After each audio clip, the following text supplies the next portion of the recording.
The past is not interesting if it's simply nostalgic.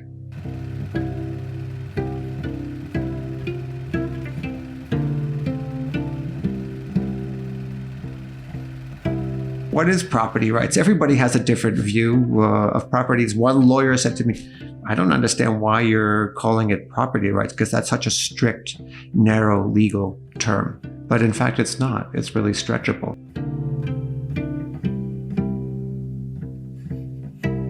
After Trump was elected, I went to Washington the day after his inauguration and walked with my wife at what we called the Women's March, where close to 500,000 people came to protest the election of Trump. And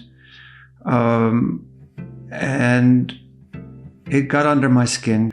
Within a week, I decided to go out to Standing Rock, where for over a year, a coalition of many indigenous tribal nations and water protectors came together to protest the construction of the Dakota Access Pipeline, which was bringing oil through sacred lands that belonged to the Lakota people, but also putting at risk their water supply and the water supply of others in the Dakotas, in the Western Plains.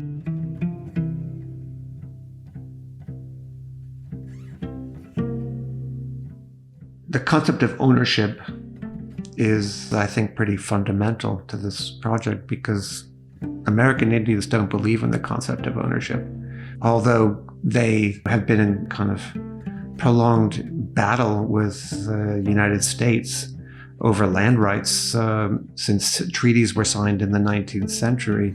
Their concept of land is that land belongs to nature itself, to the universe, not to people, not something that could be simply appropriated and exploited. And so the project really, in a way, starting with what took place and unfolded at Standing Rock,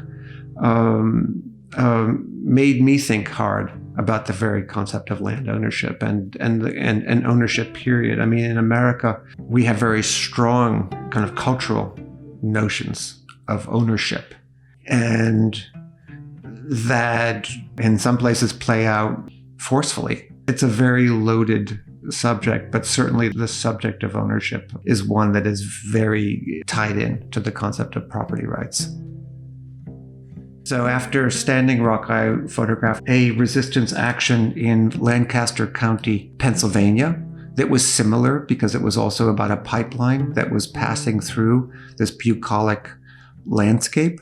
Similar in the sense that there were those who their land was being taken over, and they came together as a community to object and to protest when all sort of governmental channels failed.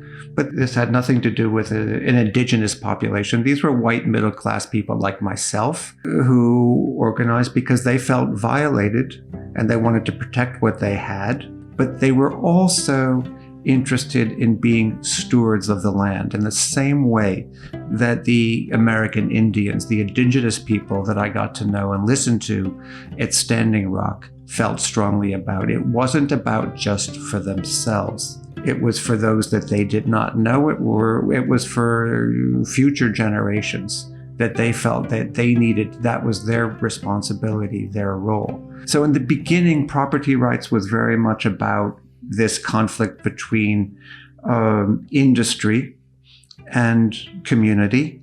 But as I went on, and as this project really, in a sense, was continuing into this year of the pandemic, when the murder of George Floyd happened, and which ignited this, international protest, but the strengthening of the Black Lives Matter movement, the very concept of property all of a sudden was expanding for me in a way that felt very relevant, very integral to this project. Our bodies are our most sacred property, and how vulnerable they were made by COVID, but for a African American or for a person of color, how much more fragile and vulnerable they were in the times that we were living in. I can't speak for others. I can really just speak for myself.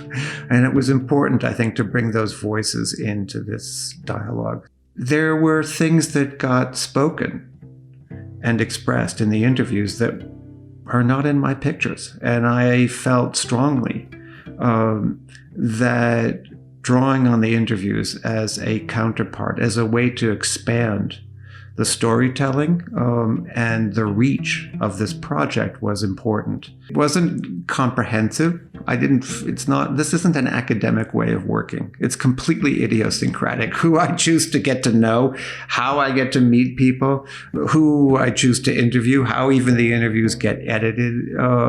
There's no formula.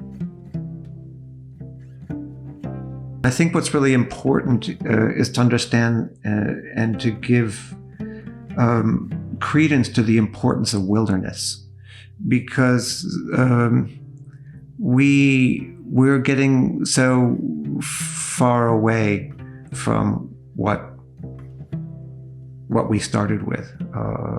It's only been a few hundred years that North America has been, colonized and settled and exploited. And there's not much that's sort of left alone. But I think that balance is really important. And so much was called into question in this era. There's no measure to the value of something that we don't understand. We don't really understand nature. Nature is so much more sophisticated than we are as human beings. And as we face deeper and deeper challenges with the environment, with overpopulation, with how to feed ourselves in healthy ways, there's so much that we can learn by leaving a certain amount of nature alone.